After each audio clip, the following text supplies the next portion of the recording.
मुर्गी के अंडे की सब्जी। प्रबल नाम का एक किसान था। उसका खेत पूरी तरह बेकार हो चुका था। लाख मेहनत करने के बाद भी खेत से कुछ फायदा ना मिला। हे भगवान, समझ नहीं आता क्या करूं, खेत में तो कुछ उगता ही नहीं। प्रबल चिंतित रहने लगा और उसने खेत पर जाना भी बंद कर दिया। कई दिन बीते। वह इतना चिंतित हुआ कि बीमार हो गया और बिस्तर से उठ भी नहीं पाता था।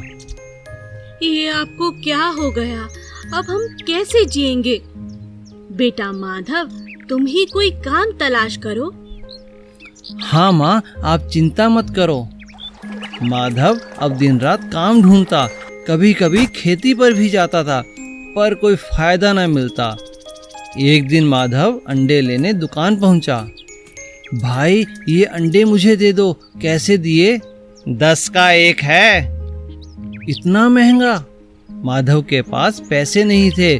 तब दुकानदार बोला, ये कुछ टूटे हुए अंडे हैं, अगर तुम लेना चाहो तो आधे दाम में दे दूंगा। माधव खुश हुआ और दुकानदार से अंडे लेकर घर पहुंचा। उसकी माँ ने अंडे की सब्जी बनाई। तभी उनके दरवाजे पर किसी ने आवाज दी, अरे भाई, कोई है क्या? कहिए, कौन है? हम यात्री हैं, हमें बहुत दूर जाना है। क्या यहाँ पर कोई खाने की जगह मिलेगी? हमें बहुत भूख लगी है। नहीं भाई, यहाँ कोई ढाबा या खाने की जगह नहीं है, आप अंदर आ जाइए। माधव ने उस यात्री को अंडे की सब्जी खिलाई। यह सब्जी किसने बनाई? यह मेरी माँ ने बनाई है। यह तो बहुत स्वादिष्ट है।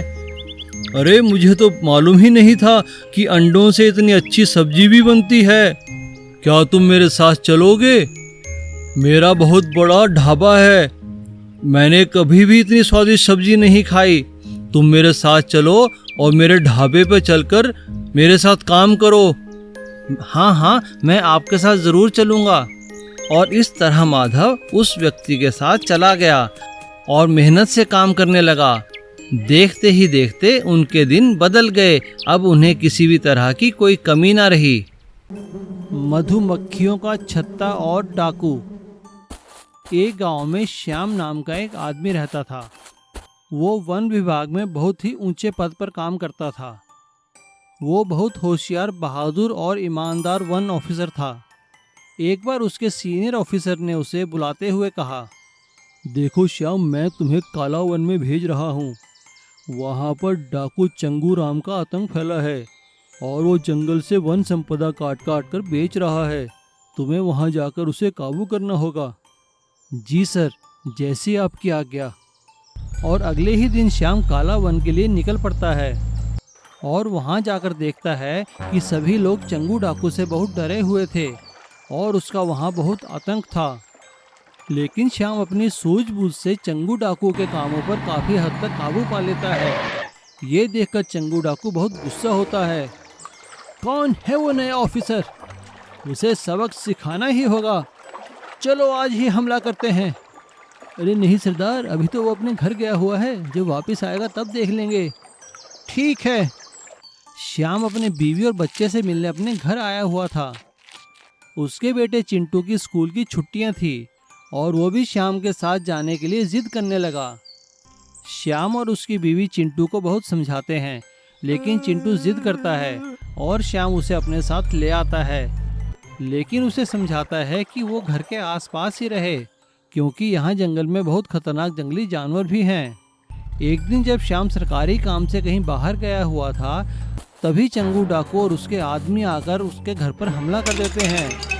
लेकिन श्याम को वहां ना पाकर वो बहुत गुस्से होता है और गुस्से में चिंटू को उठाकर ले जाता है। चलो उठा लो इसके बच्चे को, अपने आप आएगा वो पीछे पीछे। चंगू और उसके साथी चिंटू को उठाकर अपने अड्डे पर ले जाते हैं। श्याम को जैसी ही खबर मिलती है वो घबरा जाता है और चंगू डाकू पर हमला करने के लिए पुलिस से सहायता मांगता है। लेकिन पुलिस ऑफिसर उसे और फोर्स आने तक के लिए इंतजार करने को कहता है। डाकुओं के अड्डे पर अकेला चिंटू पहले तो डरता है, लेकिन तभी उसकी नज़र वहाँ पे एक मधुमक्खियों के छत्ते पर पड़ती है। मधुमक्खियों का छत्ता देखकर उसके मन में एक आइडिया आता है। शाम होने पर जैसे ही सभी डाकू खाने पीने में व्यस्त थे, तभी चिंटू अपने आप को एक कंबल से ढककर मधुमक्खियों के छत्ते पर बहुत बड़ा पत्थर फेंकता है। पत्थर लगते ही मधुमक्खियां गुस्से में आ जाती हैं और वो सभी डाकुओं पर हमला कर देती हैं। मधुमक्खियों का हमला होता देखकर डाकू घबरा जाते हैं और उनके डंक से बचने के लिए इधर उधर भागने लगते हैं। मधुमक्खियां चंगू डाकू को भी घेर लेती हैं। अरे बचाओ बचाओ बचाओ, हटाओ कोई इनको। और चिंटू मौका देखकर वहां से फरार होकर अपने घर की तरफ भागने लगता है। तभी आधे रास्ते में उसे अपने पापा और पुलिस मिलती है। चिंटू उन्हें डाकुओं के अड्डे के बारे में बताता है। पुलिस डाकुओं के अड्डे को घेर लेती है, लेकिन पुलिस का आधा काम तो मधुमक्खियों ने ही कर दिया था। पुलिस को सभी डाकू घायल अवस्था में मिलते हैं और इस तरह चिंटू की सूझबूझ और मधुमक्खियों के छत्ते की सहायता से चंगू डाकू का आतंक खत्म हो जाता है और सभी लोग चिंटू की बहुत तारीफ करते हैं। Chicken leg piece recipe. एक गांव में चंगू और मंगू नाम के दो दोस्त रहते थे। दोनों की दोस्ती की पूरे गांव में मिसालें दी जाती थी। दोनों इकट्ठे ही स्कूल पढ़ने जाते और स्कूल के बाद दोनों ही इकट्ठे शहर में कॉलेज भी पढ़ने गए।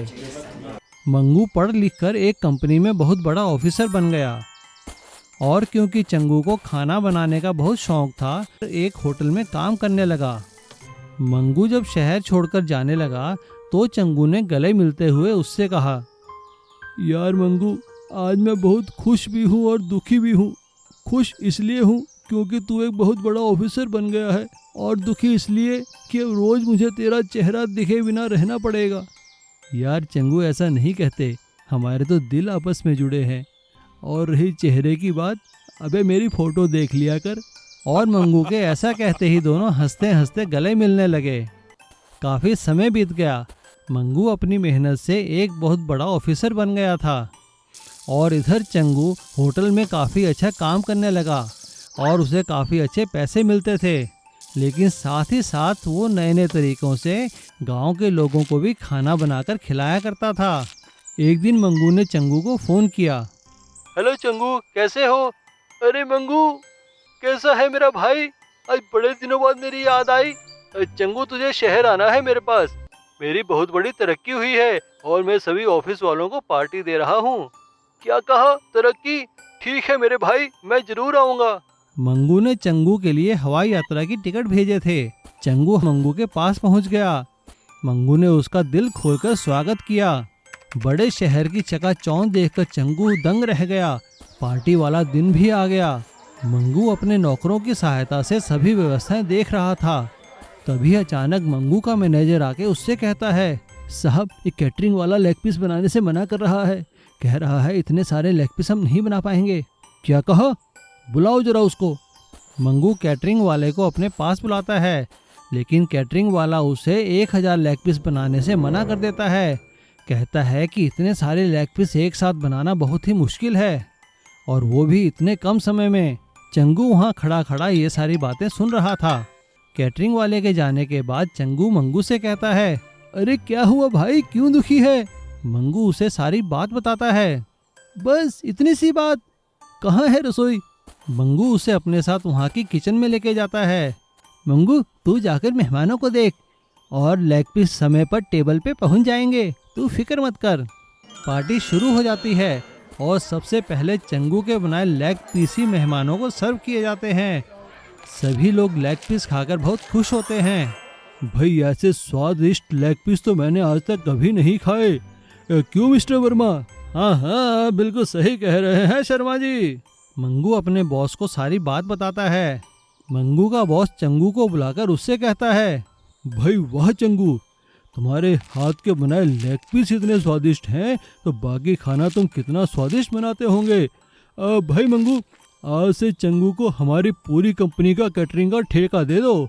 आज के बाद हमारी कंपनी में कोई खाना बनाएगा तो चंगू ही बनाएगा। और इस तरह से चिकन लेग पीस की रेसिपी के कारण चंगू को बहुत बड़ी कंपनियों से खाना बनाने का कॉन्ट्रैक्ट मिल जाता है और वो अपने दोस्त मंगू का बहुत बहुत धन्यवाद करता है और दोनों दोस्त फिर से गले मिलकर खुश हो जाते हैं।